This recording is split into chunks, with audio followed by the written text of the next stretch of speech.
अरे बापरे, खूप आहे. हे चष्मा आहे, दिसतं सर्वांना?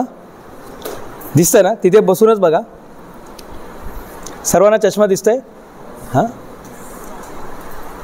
तिथे दिसतंय का? 2 मिनिटासाठी उभे राहणार नाही तर तिथून इथे उभे राहू नका, तिथे उभे राहा. हां, जागेवरती उभे राहायचं आहे. परत भेटेल का? बघू आता, चष्मा आपण गायब करणार आहे.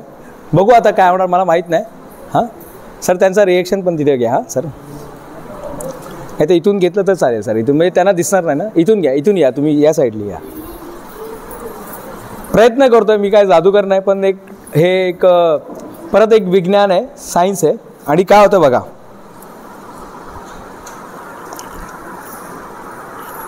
तुम्ही स्टॅटिक व्होल्टेज वाचलं आहे का? आपल्या बॉडीमध्ये व्होल्टेज असतात, कोणाला माहीत आहे? Potential energy, kinetic energy, energy असतं माहीत आहे? बॉडीमध्ये एनर्जी असते. हां सर,